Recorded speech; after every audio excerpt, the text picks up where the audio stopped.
Si hubieras invertido 1000 euros en el Nasdaq 100 hace 20 años, hoy tendrías más del doble que en el S&P 500. Pero ojo, también habría sufrido caídas de hasta el 80%. ¿Vale la pena asumir ese riesgo extra? ¿O es mejor quedarse en un índice estable como el S&P 500 o diversificar en todo el mundo con el MSCI World? Hoy lo vamos a ver en comparativas reales, gráficas, incluso un nuevo ranking, para que tú mismo sepas que encaja mejor en tu cartera. Así que no te pierdas este vídeo. ¡Vamos allá! Hola a todas y todos, bienvenidos al Banquero del Pueblo. Aquí aprenderás sobre finanzas de forma clara y sin rodeos, para que tomes mejores decisiones, hagas crecer tu patrimonio y logres tus objetivos financieros.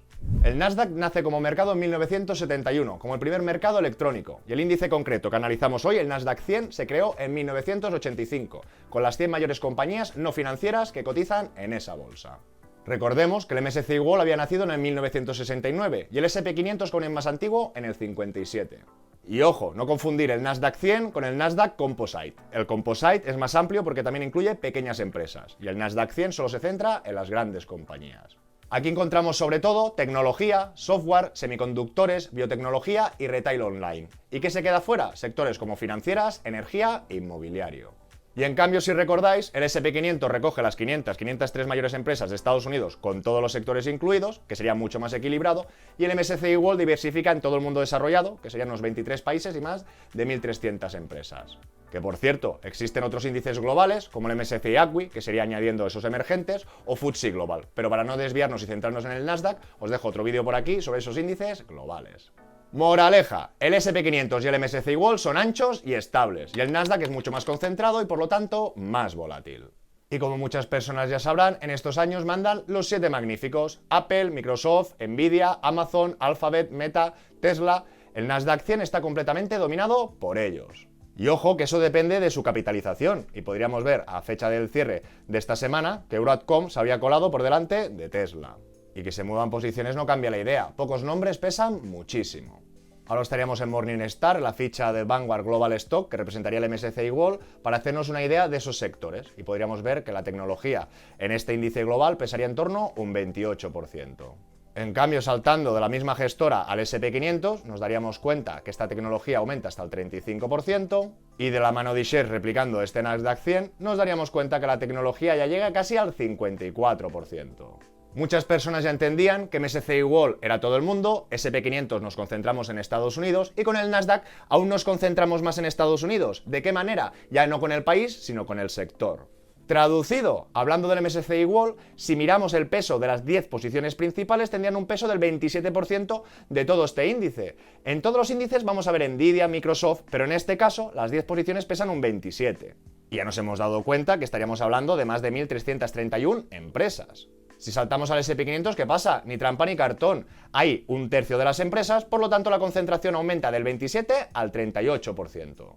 Y saltando al Nasdaq, efectivamente, menos empresas, 101, estas 10 primeras posiciones, que siempre vamos a ver el mismo orden porque es por orden de capitalización, como hemos visto anteriormente, pero ya pesa más del 50%.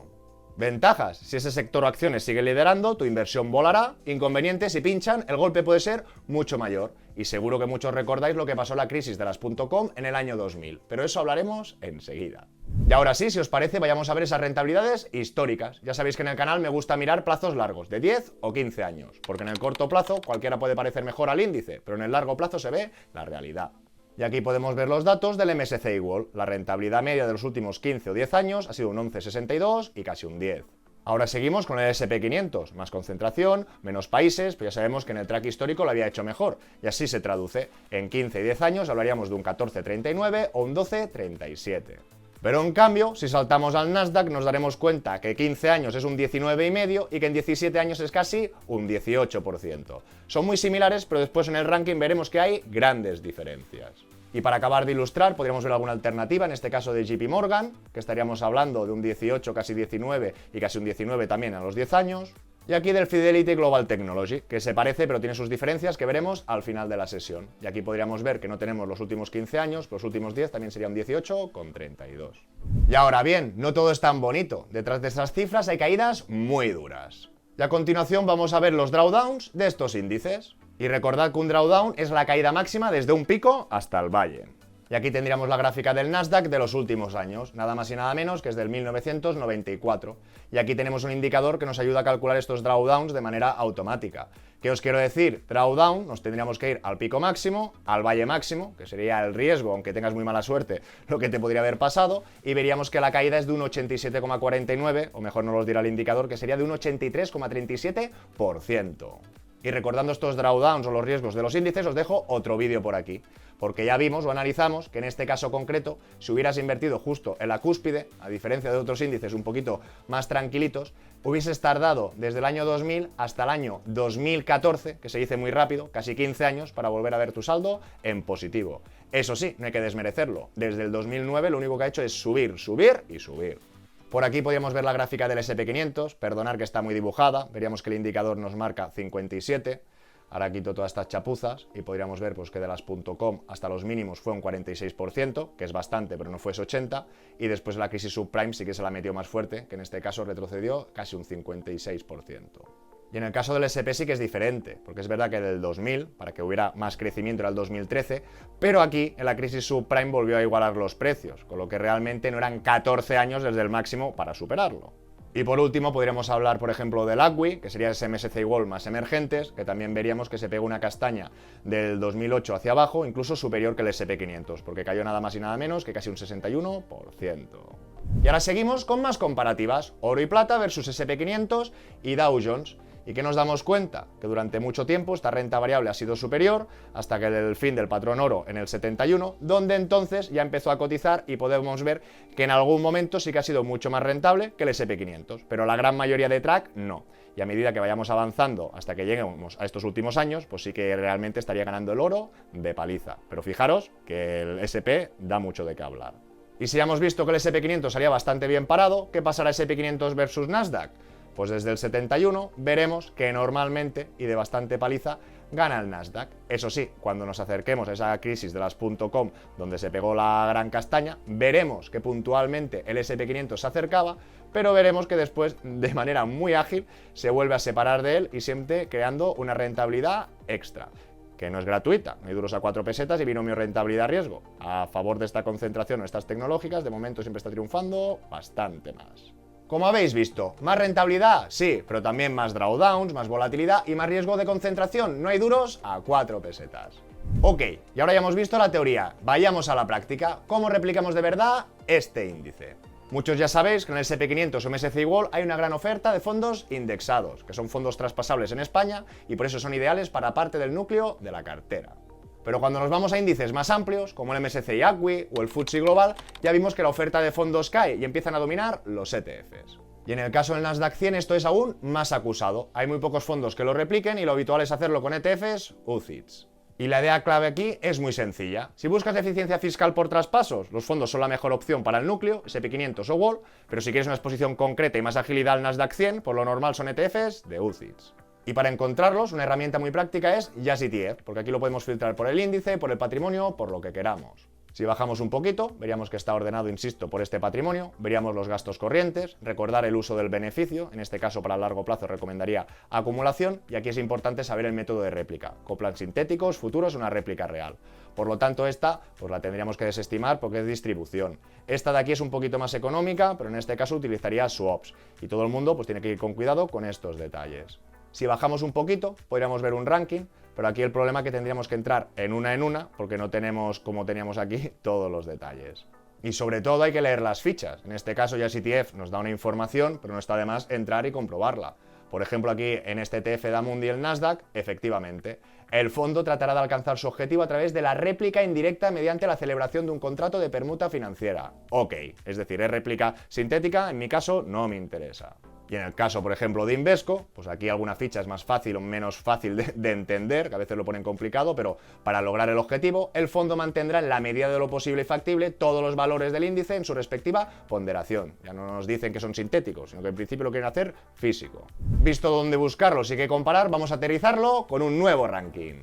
Y ahora nos encontramos en el Excel, mi primer millón, gratuito sin registro, que lo dejaré en la descripción del vídeo. Y todo el mundo que lo quiera utilizar o manipular, primero debería ir al archivo y después hacer una copia.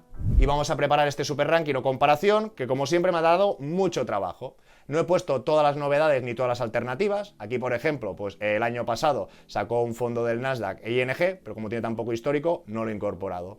Y de la misma manera que sepáis, porque me da mucho trabajo, porque he hecho una comparativa también a 20 años, de coger la participación de cierre de septiembre de este año, de la otra. Por ejemplo, en Investing no me salía todas, me he tenido que ir a otra página. Así que si este contenido os parece útil o os gusta, por favor agradeceré un buen like, que os suscribáis y un comentario.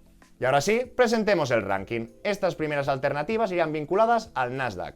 Aquí tenemos dos alternativas de fondos de inversión. Por las comisiones podemos entender que el de MyInvestor es indexado y este con un poquito más de gestión activa, pero no nos avancemos que después ya veremos esas rentabilidades. Aquí tendríamos estas alternativas de ETFs y aquí tenemos alternativas diferentes, es decir, tocando ese sesgo tecnológico y concentrado o casi concentrado, que no quiero hacer spoiler del último apartado, veremos qué hacen o dejan de hacer respecto a esto y muy importante, versus otras indexaciones. Aquí podemos ver dos alternativas del SP500, he cogido la de Vanguard porque tiene un track histórico muy elevado y nos servirá para compararlas con las otras alternativas, de la misma manera que hemos cogido MSCI World y también MSCI ACWI.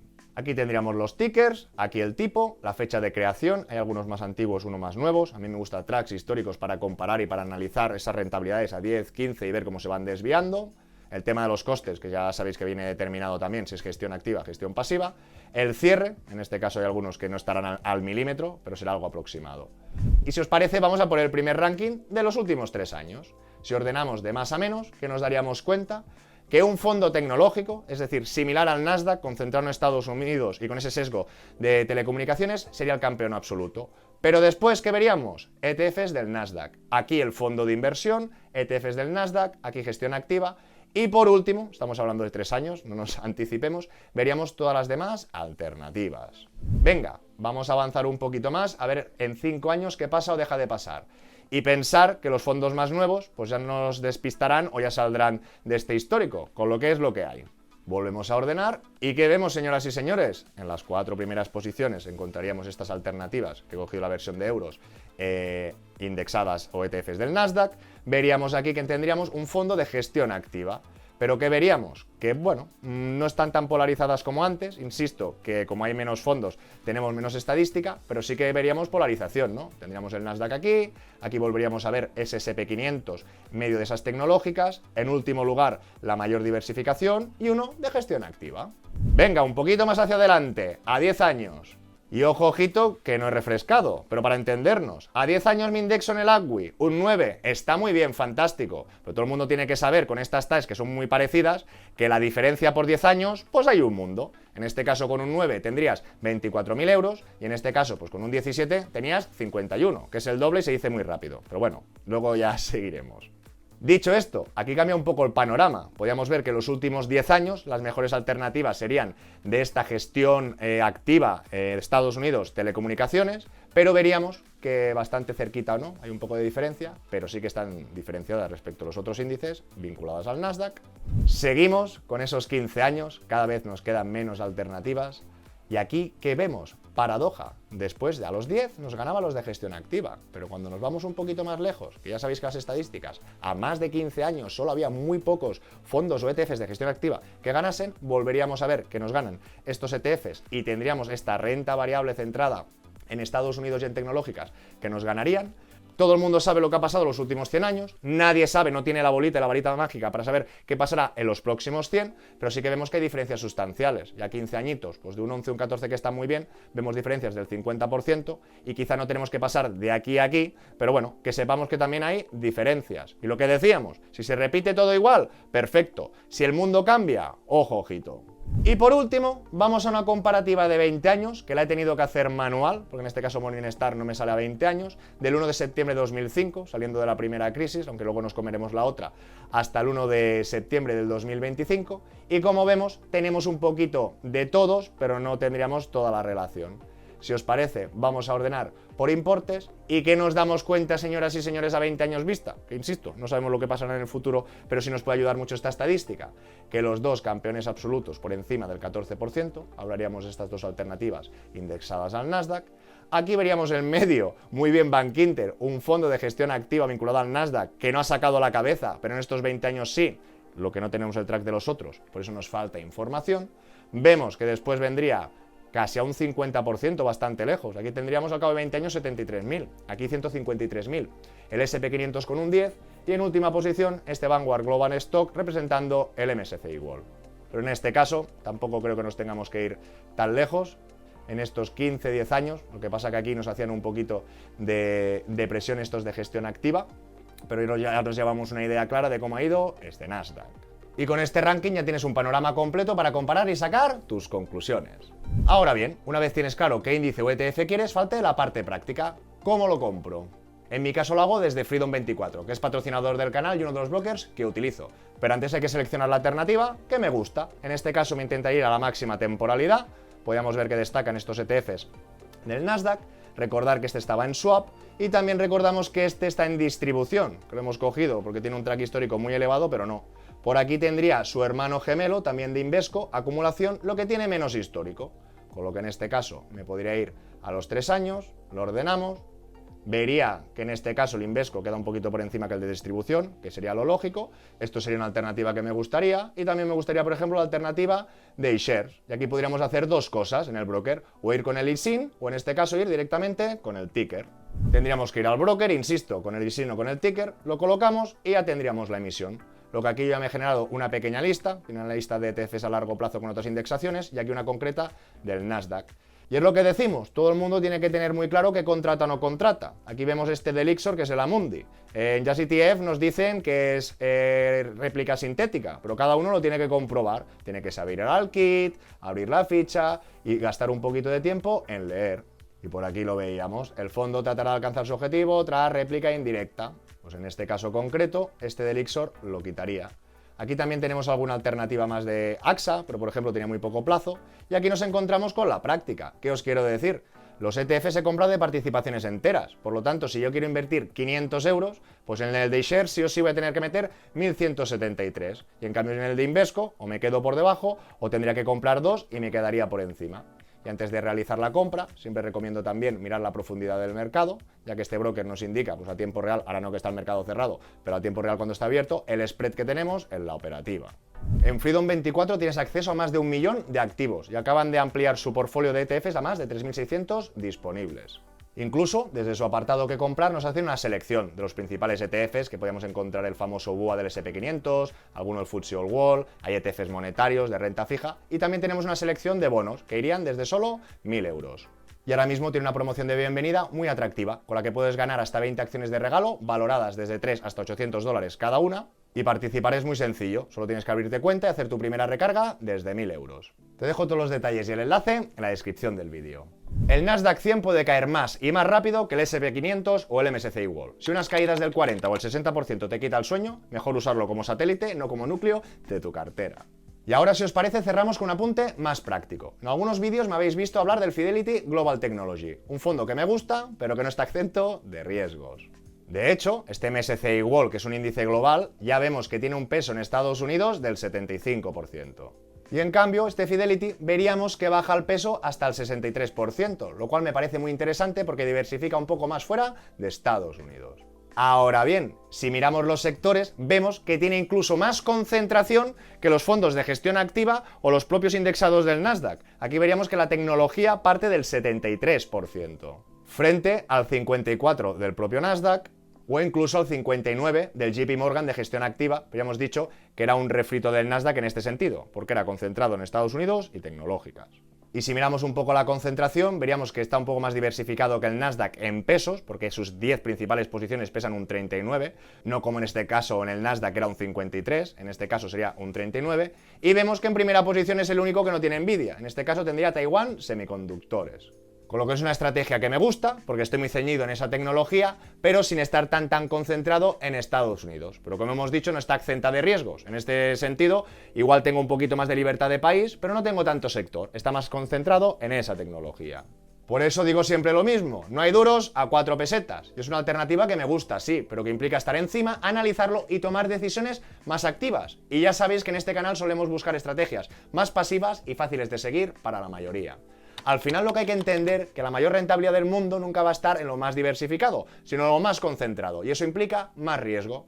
Está bien diversificar en el MSCI World o el S&P 500 como base, pero cuanto más afinamos, ya sea con Nasdaq, emergentes o sectores concretos, más complicamos también esa gestión. Personalmente creo que la tecnología seguirá siendo el futuro, pero está en burbuja, está en tendencia, todo puede ser. Y lo importante es tener claro dónde estás concentrado y si de verdad puedes soportar esa volatilidad. Y ahora te pregunto, ¿tú cómo lo ves? ¿Usarías el Nasdaq como base o lo prefieres solo como satélite? ¿O directamente irías a comprar acciones sueltas de las grandes tecnológicas? Te leo en comentarios. Y si este vídeo te ha parecido útil, dale like, suscríbete si aún no lo estás y compártelo con quien lo pueda necesitar. Nos vemos en el próximo.